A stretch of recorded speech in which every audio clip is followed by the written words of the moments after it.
Hello दोस्तों, इस video के अंदर हम डिस्कस करेंगे डुआलिन रेस्प्यूल्स के बारे में। जानेंगे इसके यूज़ के बारे में और जानेंगे इसके साइड इफ़ेक्ट के बारे में और बात करेंगे इसकी डोज के बारे में। डुआलिन से रिलेटेड इस वीडियो में हम संपूर्ण जानकारी डिस्कस करेंगे। अगर आपको हमारी वीडियो अच्छी लगे तो चैनल को सब्सक्राइब कर देना और बेल आइकन बटन को प्रेस कर देना।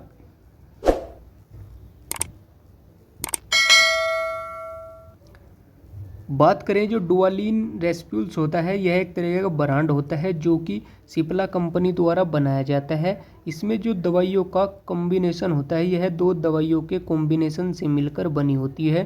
पहली जो दवाई होती है वो होती है इप्राट्रोपियम ब्रोमाइड और जो दूसरी दवाई होती है वो होती है लेवोसाल्बुटामोल।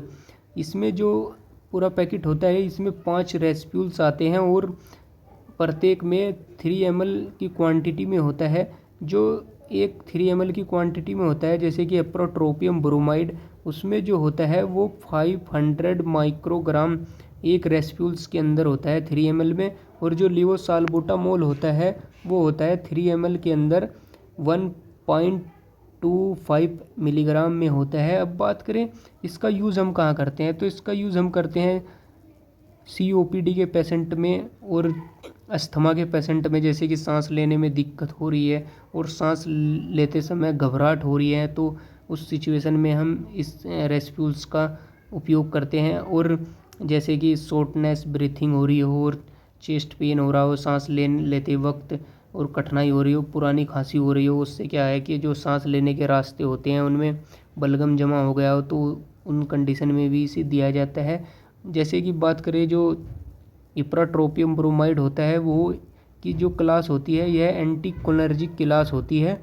और यह क्या करता है कि जो इसका मैकेनिज्म ऑफ एक्शन होता है, यह क्या करता है, जो एसेटाइल वो होता है उसको ब्लॉक कर देती है। और उससे क्या होता है कि जो हमारे सांस लेने के रास्ते होते हैं उनमें क्या होता है कि रिलैक्स हो जाते हैं, जो स्मूथ मसल्स होती है उन्हें रिलैक्स कर देती है। और उससे क्या होता है कि सांस लेने में आसानी होती है। और जो लेवोसाल्बुटामोल होता है, यह भी एक तरीके का ब्रोंको डायलेटर होता है।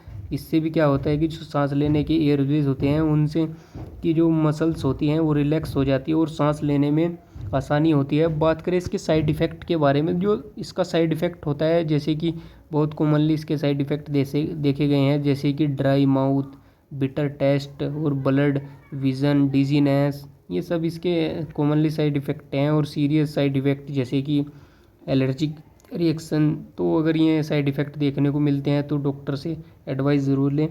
अब बात करें इसकी जो डोज़ होती है, वैसे तो इसकी जो डोज़ होती है वो पेशेंट की कंडीशन के हिसाब से दी जाती है, बट अगर इसकी जो डोज़ के बारे में बात करें तो इसकी जो डोज़ होती है वो होती है इन्फेंट में, जो इसकी इप्रोट्रोपियम ब्रोमाइड की जो डोज़ होती है वो होती है 125 से लेकर 250 माइक्रोग्राम 8 आवरली के हिसाब से हम दे सकते हैं। और जो चाइल्ड होते हैं 12 साल तक के बच्चे, उनमें क्या होता है कि जो 250 माइक्रोग्राम होती है उसे हम 8 हर्ली के हिसाब से दे सकते हैं। और जो एडल्ट होते हैं, जो 12 साल से ऊपर के बच्चे होते हैं, उनमें 250 से 500 माइक्रोग्राम हम 6 से 8 हर्ली के हिसाब से दे सकते हैं एडल्ट में, और 12 साल से जो ऊपर के होते हैं।